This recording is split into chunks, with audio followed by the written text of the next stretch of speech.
Good evening, everybody, and welcome to Mishnah Mastery Yay! with our live virtual studio audience. Tonight, ladies and gentlemen, we are going to be going through Zevachim, chapters 12 and 13, Perek Yud Beis and Perek Yud Gimel, getting ever closer to that elusive 14th chapter, which will bring us to the end of Zevachim and take us into Menachot. Please God, we will do that next week. But for now, guys, we are going to get chapter 12 up on the screen for everyone. Have thumbs on the air if you can see that. Yeah. Or even talk. Why not? Yes. Let's prove to people that we're actually here. Okay, so chapter 12. We are going to start off talking about Kohanim who are not entitled to various portions of korbanot, of the sacrifices. So pretty much anybody who was not able to do avodah, to do the service during the day, they are not going to be entitled to a portion when it comes to the evening time and the sacrifices are now ready to be eaten. So says the Mishnah, Tuvul Yom, somebody who went to the mikveh at some point during the day because he was tameh, because he was impure, but he needs to wait until the nightfall to be able to complete his purification process. Umechusa Kippurim, somebody who went to the mikveh, but for his particular instance, he needs to wait until the next day to bring some sacrifices. So he is not ready to be able to take portions. Says the Mishnah, Einan cholkin v'kodshim le'echol la'arev. So these categories of Kohanim do not receive a portion of the sacrificial meat to eat in the evening. So at the point at which sacrifices would be eaten, these two categories of Kohen would not be allowed to. Says the Mishnah, Onain, somebody who has suffered a bereavement of a close relative but hasn't yet had the chance to bury them. Says the Mishnah, Nogea, they're allowed to touch the sacrificial meat, ve'eno makriv, but they may not sacrifice, and they may not work in the Beis Hamikdash and take part in the avodah. And also, and also in the evening, they won't have any portions of the sacrifice given to them. Continues the Mishnah. Baalei Mumin. Baalei Mumin are Kohanim who have some kind of blemish. Bein Baalei Mumin Kuvuin, Bein Baalei Mumin Ovrin. Whether they are people with permanent blemishes, permanent defects, permanent problems with the way that they look, or whether these are just temporary blemishes. The Mishnah says, Cholkin va'ochlin. They, even though they won't do the avodah in the Beis Hamikdash, they're not allowed to serve in the Beis Hamikdash, they can still get a chelek. They can still receive a portion of the sacrifices. Aval lo makrivin, but they are not allowed to sacrifice. They're not allowed to serve in the Beis Hamikdash. Says the Mishnah, anybody who is not fit to serve in the Beis Hamikdash, with the exclusion of these blemished Kohanim, eino cholek babasar, they do not receive a portion of the meat. Basar, anybody that isn't entitled to meat, eino ba'orot, they are not entitled to receive the skin of the animal, the hide of the animal either. Afilu tameh bishas zrikas damim. Even a person who is tameh at the time of sprinkling of the blood as part of the sacrificial process, v'tahor bishas hekter chalavim, but by the time it came to actually burn the fats of the offering, which I think unlocks the ability for the Kohanim to now eat their sacrifices. So even though they were tahor by this point, eino chalik babasar, they don't get a portion of the sacrifice of the meat. Shne'emar, as it says in the pasuk, hamakriv es damash lamim, he that sacrifices the blood of the peace offering, ve'es hachelen, and the fat, mibnei Aharon, from amongst the sons of Aaron, lo sihiyeh shok hayamin lamana, for him shall be the right thigh for a portion. But if they are not able to sacrifice the blood of the peace offering, then they're not entitled to these portions. So since the Kohen has not been pure for the whole process of the sacrifice, according to the Mishnah, they're not entitled to these portions when it comes time to eat them. Moving on to Mishnah base, just by way of some introduction, when it comes to Kodshe Kodshim, when it comes to the higher level sacrifices, so the Kohanim only get the hides, only get the skin. For example, from a Korban Olah, they get the hide. And if it's a Chatas, a sin offering, or an Asham, or a guilt offering, then they get the meat and the hide as well. So that will hopefully help us to understand what we're going to see here. Says the Mishnah in Mishnah base, Kol shelo zachar hamizbeach bivsara. Any sacrifice where the altar does not get the flesh, meaning that the meat goes to the no, let's try that one again. Any case of a of a korban where the meat never made its way to the mizbeach, right? So if the meat was not zocher, if it did not merit to have the meat arrive onto it because it got disqualified, lo zachu hakohanim ba'ora, then the kohanim won't be given the hide. So if it was a korban olah, which we said the meat goes to the mizbeach and the hide goes to the kohanim, if the meat never got to the altar, if the meat never made its way to the mizbeach, then the hides will not make their way to the kohanim. Shneimar, as it says in a verse, olas ish. It says in the pasuk, the burnt offering of the person, which means olah she'alta la'ish, the offering, the olah that got offered up on behalf of the ish, meaning that he fulfilled it. Olah shenishchata shelo lishma. Okay, well, millions of people on YouTube are currently listening to you. So I think Mummy is dealing with it. I don't think there is anybody at the door right now. Okay? There is. I think she's talking to the person. Okay, go and find Mummy. To the millions watching on YouTube, we apologize for that commercial break. Where are we? If you've got an olah which was sacrificed but not for the right name, for the right sake. So we saw way back at the beginning of Masechet Zevachim that you can still process the korban, it just doesn't fulfill the obligation of the owner.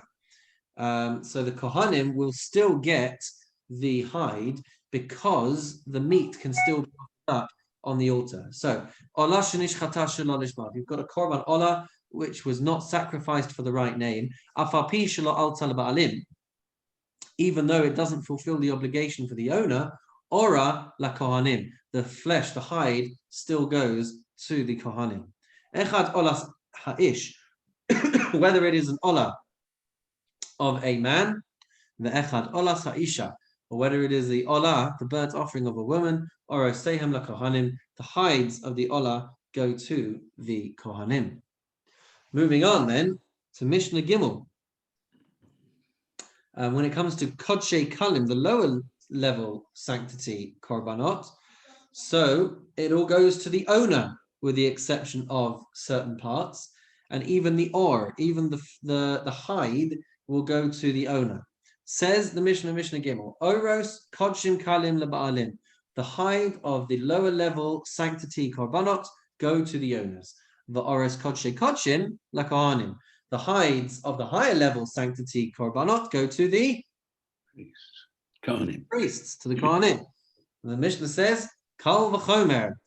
This is a kal v'chomer, meaning that the logic of one is going to be consistent into the halacha of the other one as well.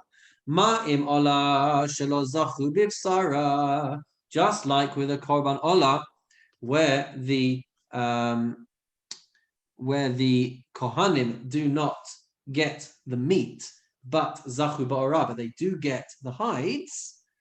So just like with an olah, where the kohanim don't get the meat, but they do get the hides, Kodshe Kodshim shezachu b'Sara. So then with Kodshe Kodshim, where they do get the flesh, the meat, Eino din sheyizku b'hara. Is it not logical to say that they should get the hide as well? Says the Mishnah, Ein mizbeach yochiach she'ein lo or mikol makom. The Mishnah says that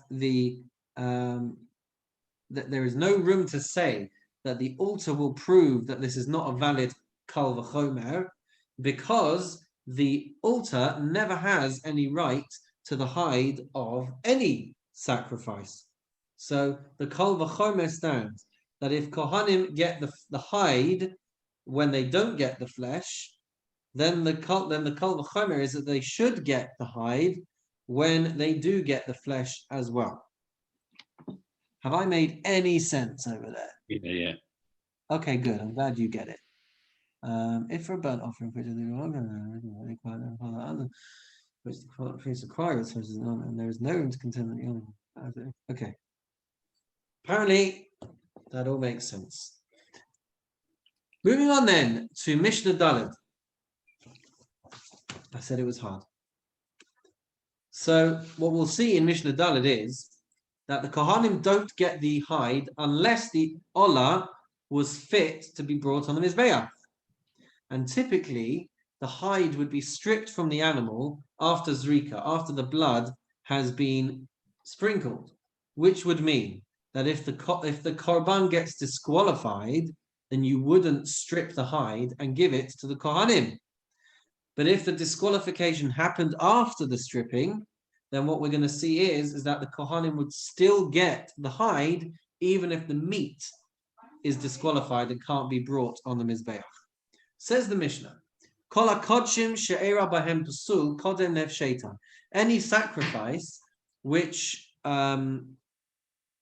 incurs, don't like that word, any sacrifice which suffers a disqualification before they strip the animal for its hide, ein oral sehem la kohanim. The hide is not going to go to the kohanim.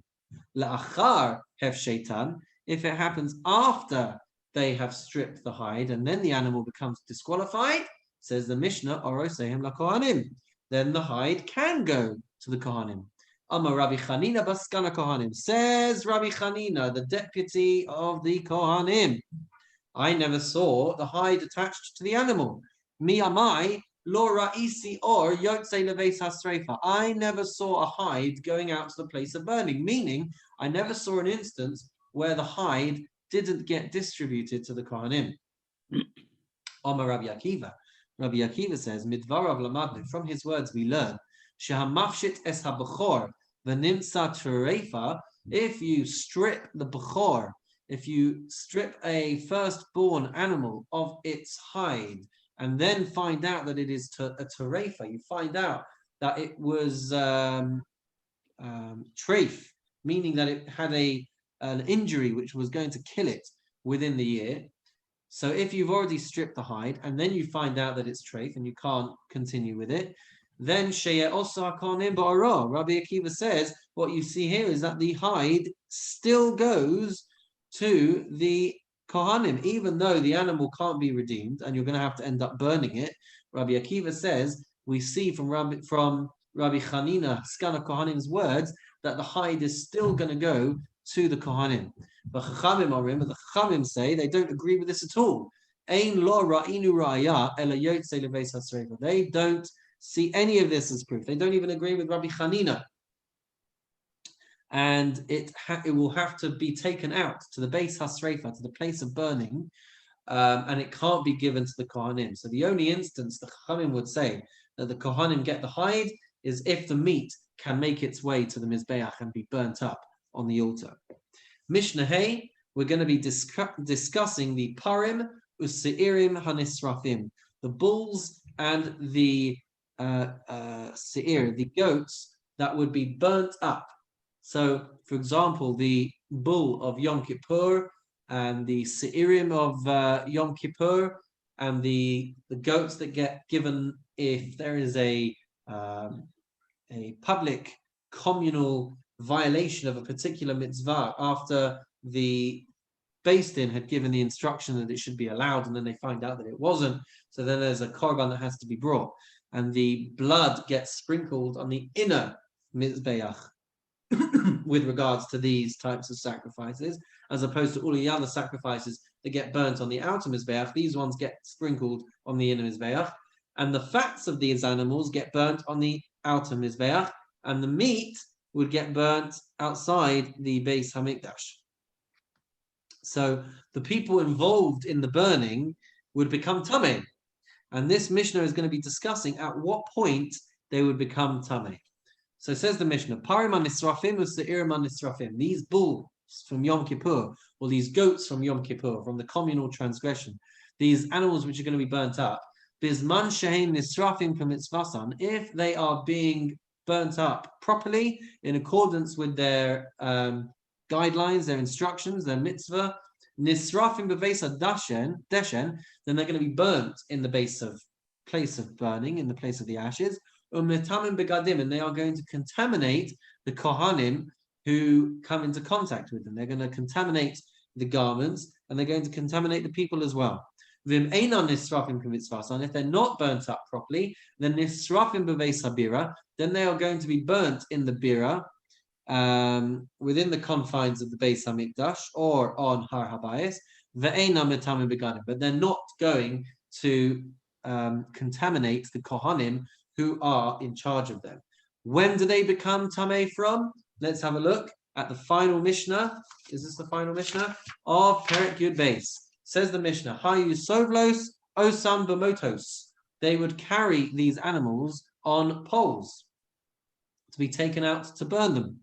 Yatsu Harishonim, Chutz L'chonas Hazara, if the first front Kohanim who are carrying it on the poles, let's say you've got two Kohanim at the front and two Kohanim at the back, and they're carrying this animal between them. So when the first Kohanim go past the threshold of the walls of the courtyard, but the last, the back Kohanim haven't yet crossed the threshold. The front ones are going to become contaminated because they have crossed the threshold. But the back Kohanim are not going to become contaminated until they also cross the threshold. Yatsu elu ve'elu, if they have both crossed the threshold, elu ve'elu mitame begadim, then they're all going to become tameh. Rabbi Shimon says that it's only the ones who are involved in the burning itself.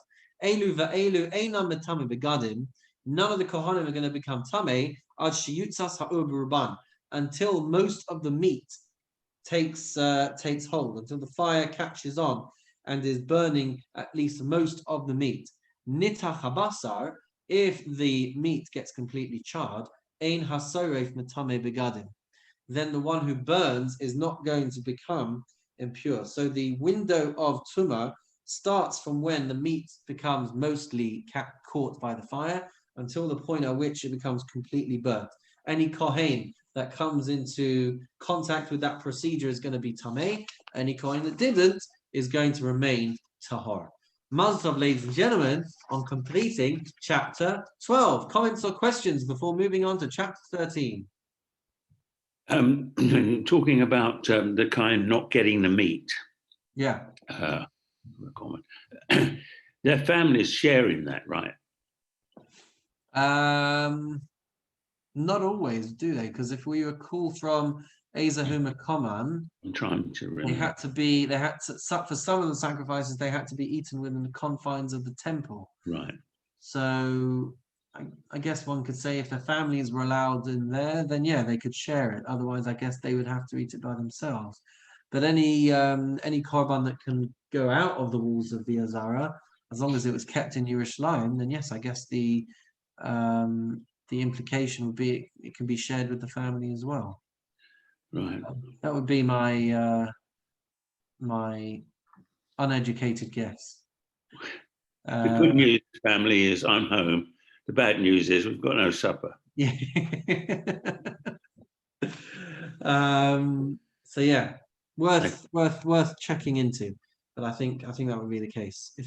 If they wouldn't be allowed I mean, it would be a bit weird, wouldn't it? Bringing the kids along at 9 o'clock at night to come and get their dinner in the Beis Hamikdash. I'm sure it was amazing, but whether it happened, I'm not entirely certain. Okay, ladies and gentlemen, chapter 13 of Masechet Zevachim. And we are going to be talking in these final two chapters, only one of which we'll see this evening, but the final two chapters are going to be talking about a topic known as Shechutei Chutz, sacrifices which get slaughtered outside of the Beis Hamikdash, where you're not supposed to be doing that. So there are three services that the Torah tells us that if you did these outside the Beis Hamikdash, you could be chayav kares. You could be liable for spiritual excision. One of them is slaughtering a sacrifice. One of them is sprinkling the blood of a sacrifice. And one of them is burning the animal outside of the Beis Hamikdash. Says the Mishnah, in Mishnah Aleph, I'll give this my best shot. Hashochet v'hamale b'chutz. A person who slaughters or burns an offering outside of the temple courtyard, chayav al hashchita v'chayav al ha'aliyah. He is going to be liable for the transgression of slaughtering, and he's going to be liable separately for the fact that he burnt up the offering. So if he does both of these things, he's going to be chayav twice. Rabbi Yossi Haglili says, Shachat bifnim v'he'ela b'chutz chayav. If he slaughtered it in the right place, he slaughtered it inside the Beis Hamikdash. V'he'ela b'chutz, but then he brought it up and burnt it outside of the Beis Hamikdash. Rabbi Yossi Haglili says, chayav. He is going to be liable. Shachat b'chutz v'he'ela b'chutz. But if he did both of these processes, if he slaughtered it outside the Azara and he offered it up outside the Azara, then Rabbi Yossi Haglili says, patur. He is going to be exempt from this punishment. Not allowed to do it, but he's going to be exempt from the punishment of kares. Shelo he'ela b'chutz ela davar pasul, because what he ended up offering up was something which was disqualified anyway. It was unfit as well.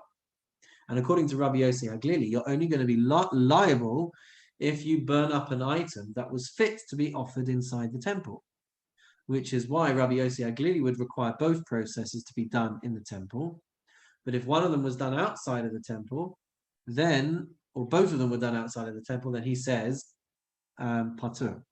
Amru lo, say the Chachamim to Rabbi Yossi Haglili, af hashochet bifnim umale bachutz. Even someone who sacrifices inside the Beis Hamikdash and offers it up outside the Beis Hamikdash, kevan shehotziyah psalo. Since he has taken it out of the courtyard, he has made it pasul. And so by Rabbi Yossi's logic, it should be patur. But they would say, they would contend that you should most certainly be liable for offering it up outside of the Beis Hamikdash, outside of the Azara. So Chachamim challenge Rabbi Yossi Haglili's logic, and they say his theory could never work, because as soon as you take it out, it becomes pasul, and you would never argue that if you shechted it inside the Beis Hamikdash, that you're not going to be chayav if you burn it outside of the Beis Hamikdash. And so therefore, that's why the Chachamim say that if you slaughter it and burn it outside of the Beis Hamikdash, you are still going to be chayav. And the halacha is not like Rabbi Yossi Haglili. Continuing with Mishnah base. We're now going to, not ironically, but we're now going to sidetrack from shchutei chutz, from sacrificing outside of the Azara, and we're just going to talk about something connected to Rabbi Yossi Haglili. So if a person wants to eat from a korban, both he and the korban would have to be tahor. What happens if either the sacrifice is tamei or the person is tamei? So if a tahor person, if a pure person eats impure meat, then they're going to be punished with lashes, but they wouldn't have to bring a korban chatas, a sin offering. But if the person was impure and he eats pure meat, so now he is going to be chayav kares liable to spiritual excision if he did it on purpose, and if he did it by accident, he's going to bring a korban chatas. So let's have a look at this Mishnah, which is going to be talking about an impure person eating impure meat.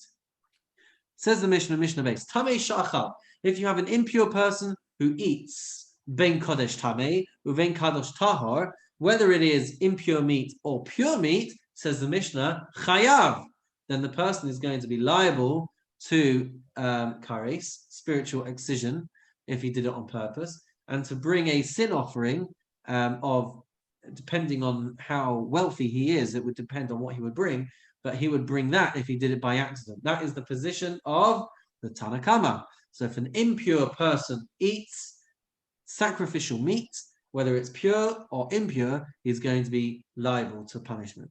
Rabbi Yossi Aglili says, Tamei sha'achal tahor chaya. If he was impure and he eats pure meat, then he's going to be liable.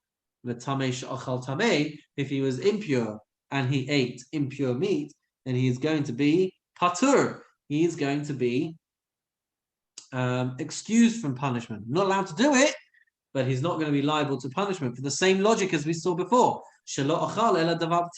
Because he's only gone and eaten something that was tamei, so it wasn't going to be a legitimate korban anyway. Amru lo, they said to him then, Chachamim said to him, Af tamei she'achal tahor, even an impure person who eats pure meat, kevan shenagabo, as soon as he touches it, timahu, he is going to contaminate it. V'tahor she'achal tamei, and if a pure person eats tamei meat, patur, he is going to be excused from punishment. She'eino chayav ela tumas haguf, because the only way that you can incur a liability for punishment, either kares if you did it on purpose, or a chatas if you did it by accident, that is only going to be if the body was impure and not if the meat was impure. Mishnah Gimel, some of the differences between slaughtering outside of the Azara and burning up outside of the Azara. Says the Mishnah Gimel, Chome bashchita mi ba'aliyah. There are stringencies with regards to slaughtering outside of the temple than there are for just burning up outside of the temple. Uva'aliyah mi bashchita. And there are some stringencies that apply to burning up the animal outside of the temple courtyard than if you were to slaughter it outside the temple courtyard. Choma b'shchita. Here are the stringencies with regards to shchita. Sha'ashochet lehedyot. Sha'ashochet lehedyot means if you slaughter the sacrifice up for profane reasons, for ordinary reasons, so you're not doing it for the sake of a sacrifice, chaya, you are going to be liable for punishment. V'hamale lehedyot, and if you burn up for profane reasons, then you're going to be exempt. Then it's going to be patur, because to violate it, you need to be burning it up for the sake of a korban, for the sake of a sacrifice. So if you're not doing that, then the Mishnah says you would be patur. So that's why slaughtering it is more strict than burning it up. But chome ba'aliyah, but the burning up is stricter with regards to this halacha. Shnaim she'achazu b'sakin v'shachatu p'turim. If two people were to grab the knife and would slaughter this animal outside of the Azara, they are going to be exempt, because slaughtering only takes one person. And if two people do it at the same time, then they won't have reached the threshold for liability. But, says the Mishnah, achazu be'eva v'ha'alu. But if two people grabbed the limb of the animal and they threw it onto the fire which was outside of the courtyard, chayavin, then they're both going to be liable for punishment. Says the Mishnah, he'ela v'chazar, v'he'ela v'chazar v'he'ela. If you offer up a part of an offering, and then in a different lapse of awareness, you offer up another piece outside the courtyard, and then after another lapse of paying attention, you go and offer up a third piece, chayav al kol aliyah va'aliyah divrei Rabbi Shimon. Then Rabbi Shimon says you are going to be liable for each and every single piece. Each time that you lapse, each time there's a break in your awareness between offering up these parts, then Rabbi Shimon says you're going to be liable for each and every one. Rabbi Yossi says, you're only going to be liable once. and you're only going to be liable once you bring it to the top of the altar that was outside of the courtyard. So if you built an altar and then you offered up this sacrifice out there, you're only going to be liable once you get to the top of that altar. However, Rabbi Shimon says, Afilu he'ela ala sela or ala even. If you bring it on anything raised, any kind of platform that was raised, if it's a rock or a stone, whatever it was erected there for the purpose of being your altar, even if it doesn't look like a proper full-on altar, says Rabbi Shimon Chayav, you're going to be liable for having brought up an offering outside of the temple courtyard. Mishnah Daled. There has to be a korban that you could have validly brought as a sacrifice before you reach the threshold of liability. So says the Mishnah, Echad Kodshim Ksherim, whether it is a valid, fit sacrifice, the Echad Kodshim Pesulin, or whether it is a disqualified sacrifice, Shahaya Psulan Bakodesh, if the disqualification happened in the temple courtyard, V'hikrivan Bachutz, and then you bring it up outside of the temple courtyard, the Mishnah says, Chayav, you're going to be liable because it was fit to be brought inside the Beis HaMikdash. It didn't get to that point because it got disqualified there, but it was nonetheless theoretically fit to be brought as a sacrifice. Says the Mishnah, Hamale Kazayas, if you bring up a kazayas, an olive bulk of this sacrifice, min ha'olah, from a burnt offering, from an olah offering, umin ha'emurin bachutz, or you bring up the kazayas of sacrificial portions and you bring them up outside of the temple courtyard, says the Mishnah, chayav, you are going to be liable. So as long as it could have been burnt inside the Beis HaMikdash, the Tanna Kama says you're going to be liable. Hakometz, what about, not talking about flesh from animals over here, but what about other things? Hakometz, what about the handful, the fistful of flour that would be taken for mincha offerings? The halavona, or the frankincense, the haktores, or the incense, minchas kohanim, or the meal offering that would be brought by the kohanim, minchas kohen HaMashiach, or the meal offering brought by the anointed kohen, minchas nesachim, or the libations that would accompany an animal, shehikriv me'echad mehen kazayis bachutz, and you bring a kazayis of these things outside of the azara, says the Mishnah, chayav, you are going to be liable for having done so. Rabbi Elazar poter ad sheyakriv es kula. Rabbi Elazar, however, is of the opinion that you are exempt unless you go and sacrifice the entirety of these things. You have to burn the whole thing outside of the azara, not just a kazayis worth.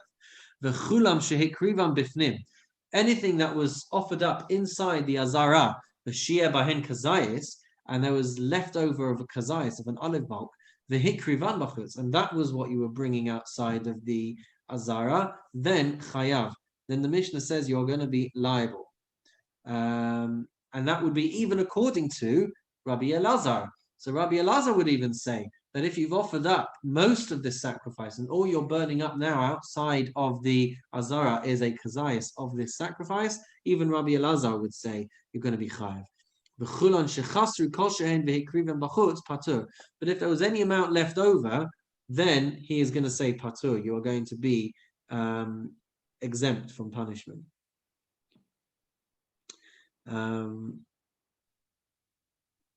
Mishnah Hey. Moving on to Mishnah Hey. What happens if you burn the limbs of a korban that you weren't supposed to burn the limbs of? So you threw everything on and you didn't actually separate bits that weren't meant to make their way up there. So hamakriv kodshim ve'emurehem bachutz chayav. If you sacrifice the sacrificial meat and the sacrificial portions, and you do that outside of the courtyard, says the Mishnah, chayav, you're going to be liable. Mincha shelonik matzah. If you have a mincha from which you have not yet taken the kamitza, you have not yet taken the fistful of flour, ve'kriva bachutz, and then that gets sacrificed outside of the temple courtyard, then the Mishnah says, patur. And that's because it hasn't yet reached the point of obligation to be burnt up because you haven't done the kamitza. So if it gets burnt up outside of the azara, you're not allowed to do it, but you're not going to be liable for penalty, for punishment for having done so.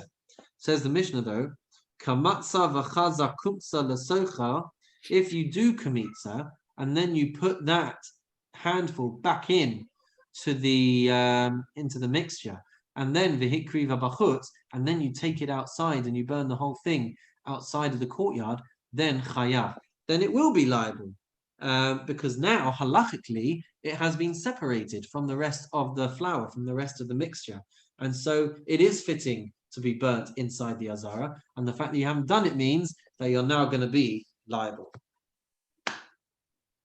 Mishnah Vav, hakomet v'halavona, if you have this this fistful of flour, kamitza, v'halavona, and you have frankincense, shehikriv es echad mehen bachutz, where one of these gets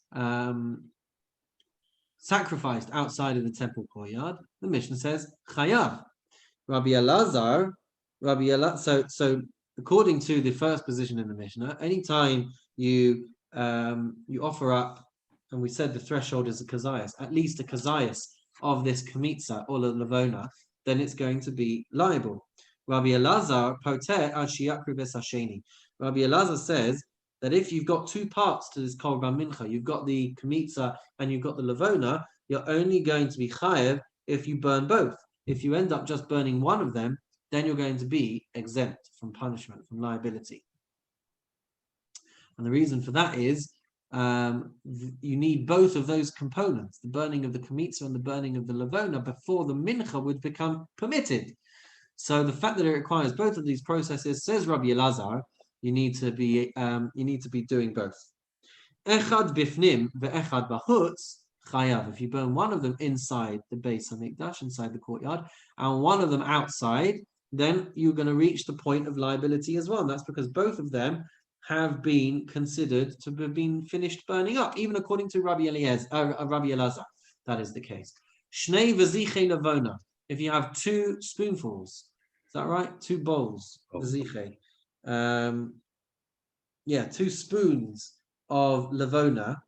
Okay, so this is in reference to the frankincense of the showbread, the 12 loaves of bread that would be placed in the Beis HaMikdash from one week to the next. They would also have these two spoonfuls of lavona, which get offered up as part of the process. And that would allow the Kohanim to go ahead and eat the 12 loaves of bread. So these two spoonfuls of lavona, shehikriv es echad mehen bachutz, where one of them gets sacrificed outside of the courtyard, says the Mishnah chayav, then they're going to be liable according to the first position in the Mishnah, Tanakama. Rabbi Elazar, poter ad sheyakriv es hasheni. True to form, Rabbi Elazar says that unless you bring both of these spoons of the lavona, you are going to be exempt from liability. Echad bifnim ve'echad bachutz. If one of them gets brought inside the azara and one of them gets brought outside of the azara, says the Mishnah, even according to Rabbi Elazar, chayav, then the person is going to be liable.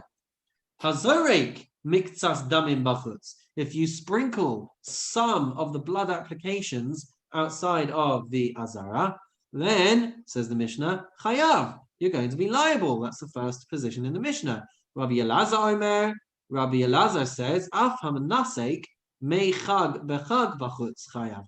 Even a person who pours the water libation of Sukkos, and they do that outside the courtyard, they are going to be liable as well. That's supposed to go on the Mizbeach inside the base, inside the Azara. And so Rabbi Elazar tells us that even if you pour that outside the courtyard, you're going to be liable. And Rabbi Nechemia Omer, Rabbi Nechemia says, Shiare Hadam Shikrivan Bachutz Chayav. Rabbi Nechemia says that when it comes to the remainder of blood of an offering, which should have been poured at the base of the altar, according to Rabbi Nechemia, if you take that outside of the courtyard, you're even going to be chayav. So that is an even more extreme and strict halacha, an opinion according to Rabbi Nehemiah. Moving on to Mishnah Zion. More processes which make you liable if you burn them outside. Says the Mishnah, Hamolek es ha'of, if you do malika to the neck of the bird. And if you recall, we said that you don't shecht the bird, you do malika with a very sharp fingernail. And you're only supposed to do that if you're inside the azara, if you're processing this sacrifice inside the azara. If you were outside of the Beit HaMikdash, just stum killing a bird, then you would do shchita to it. But if you're doing it for the process of a korban, and you're doing it inside the Beit HaMikdash, you're supposed to do it with malika. So says the Mishnah, Hamolek es ha'of bifnim. You do malika within the boundary of the Beit HaMikdash, within the courtyard, as you're supposed to do. Ve'her la bachutz. But then you offer it up outside. So the Mishnah says, chayav, you are going to be liable. Molak bachutz, if you do malika outside of the courtyard, where you shouldn't be doing malika, because you would do shchita if you were outside. So you haven't done the appropriate process to kill the bird. So molak bachutz, ve'her la bachutz, and then you go and sacrifice it outside of the azara, of the courtyard, then patur, you're going to be exempt from punishment. You're not allowed to do it, but you're not going to reach the point of liability for punishment. Hashochet esa of bifnim. If you do shchita to kill this bird inside the confines of the courtyard, well, you're not supposed to be doing that. You're supposed to be doing malika. Ve'her la bachutz, and then you go and offer it up outside the courtyard. Patur, you're going to be exempt because you've disqualified the offering by doing shchita to it. But, says the Mishnah, shachat bachutz, if you've slaughtered the sacrifice outside of the courtyard, which is the appropriate way of killing the bird, it's just that it's not the appropriate way of processing a sacrifice. But nonetheless, ve'her la bachutz, but then you go and offer it up outside the confines of the courtyard, then the Mishnah says, chayav, you are liable because you have done the appropriate method of killing to then bring up this sacrifice. It's just that you've done it in the wrong place. Says the Mishnah, Nivsa, what we find is derech hechshera mibifnim. If you have prepared it in the appropriate way inside the courtyard, i.e., you've done malika.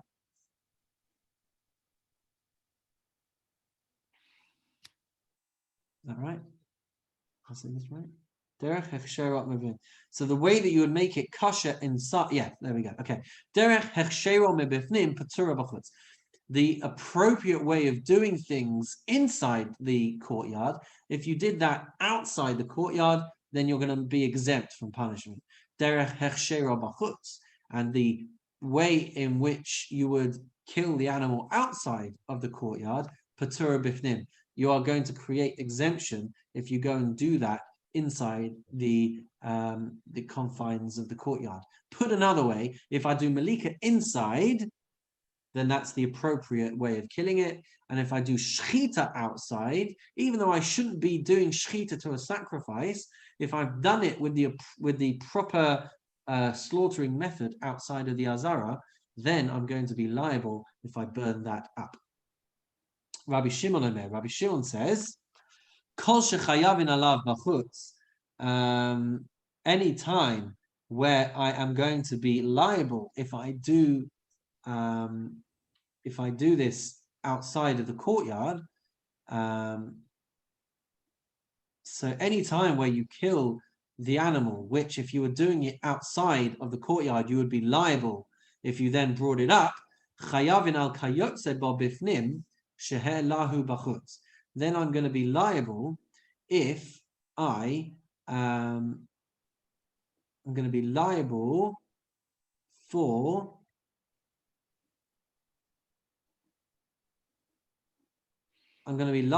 offering it up if I went and killed it inside the courtyard. It made sense in my head.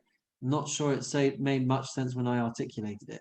Chayavin al kayot said, so any time that I'm going to be liable, so anytime I kill an animal, which if I was doing it outside, I would be chayav for, then I am going to be chayav as well if I kill it inside the confines of the courtyard and then took them out to offer them outside of the courtyard.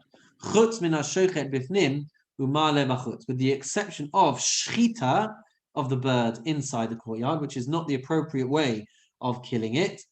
Umale bachutz, even if I then go and offer it up outside the courtyard, because I haven't killed it, haven't processed it in the appropriate way, it's not going to make the person liable if they bring it outside of the Beis Hamikdash. And finally, ladies and gentlemen, the last Mishnah for this evening, Mishnah 8 of chapter 13.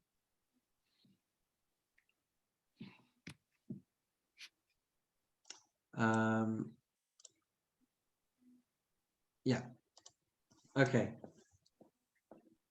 So we're dealing with a situation in Mishnah 8 over here with the Korban Chatas, which has the collection of blood, Kabbalas Adam, as part of the process. And we're going to be looking here at what happens if we do Kabbalas Adam in multiple vessels. Right? We only needed one vessel, which we then needed to transport to the Mizbeach to do the sprinkling. Okay, but what happens if we do Kabbalah in multiple vessels? So what we're going to see is, as long as you've done Zrika properly, then everything is fine, even if you've collected the blood in multiple vessels. But we're going to see that that becomes more complicated if we get the sprinklings wrong. Let's have a look. Hachatas shekipel dama b'kos echad. I've got a korban chatas, and I've collected the blood in one cup, in one vessel. Natan bachutz. If I sprinkle some of this blood outside of the azara, v'chazar v'nasan bifnim, and then I go inside and I do the regular sprinklings inside the azara on the altar. Or bifnim, I start inside and I do it properly, v'chazar v'nasan bachutz, but then I go and I take the blood outside and I sprinkle it outside. Then the Mishnah says, chayav, then they are going to be liable for sprinkling the blood outside of the azara. Shakulo ra'ui lavo bifnim, because all of the blood was fit to be brought inside the azara. Kibel dama b'shnei kosos. If I collect the blood in two vessels, nasan shnehem bifnim, if I sprinkle both of them inside the azara, then patur, then you're going to be exempt from punishment because that's where they're supposed to be sprinkled. Shneihen bachutz, if I sprinkle from both of them, then I'm going to be chayav, liable. Echad bifnim ve'echad bachutz. If I sprinkle one inside the azara and I sprinkle one of them outside the azara, says the Mishnah, then I'm going to be patur. And that is because once I start sprinkling one of them inside, I now make the second one disqualified. And so if that gets sprinkled outside, you don't reach the threshold of liability, of incurring punishment. But echad bachutz, but if I take the cup outside and sprinkle that first, and then ve'echad bifnim, and then I go and sprinkle inside, chayav al hachitzon, I'm going to be liable for the outer one because I have acted inappropriately. And I've started the process outside of the azara, which I was not supposed to do. But then the Mishnah says, "V'hapnimi mechaper." The internal, the inner sprinklings that are done is going to reach the point of kapara, meaning that you will have sprinkled the blood on the inner mizbeach as you're supposed to do, and then at least you have atoned for the chatas, for the chet that you had done. So the chatas, as it were, affects atonement, even though you had sprinkled from one cup outside of the azara. Says the Mishnah, though, Lamaha Davadomer. So what can this be compared? Lamafrish chatasot, a person who designates a korban chatas, va'avda, and then it got lost. V'hifrish acheres tachteha, and so you went and you separated another animal and designated that as the korban chatas for the sin offering. Va'achakach nimtzei sarishona, and then you went and found the original. So now you've got two korban chatats. V'harei shtehen omdos, and now both of these korban chatat are standing before you. Shachat shtehen bifnin, if you go and offer both of them inside the azara, patur, you are going to be exempt. Shachat shtehen bachutz, if you go and slaughter both of them outside, then chayav, then they are liable because one of them was, or they were fit to be brought inside the azara. Achas bifnim v'achas bachutz, if you bring one of them in the appropriate fashion inside the azara and one of them outside the azara, patur, then you're going to be exempt because you've already fulfilled your obligation with the first. Achas bachutz, if you do one of them, if you do the first one outside, v'achas bifnim, and you do one of them inside, chayav al achitzona, you're going to be liable for the fact that you have done one of them outside when he should have been processed inside. But to follow on with the consistent logic of the blood in multiple vessels, v'hapnimit mechaperes, but the inner one is going to fulfill its atonement, it's going to fulfill its purpose. Kashem shedama poteres b'sara, in the same way the Mishnah says, adding on just as a final clause to this Mishnah, if you have slaughtered both inside the courtyard, kashem shedama poteres b'sara, just as the blood of the first animal is going to exempt one who eats the meat. No.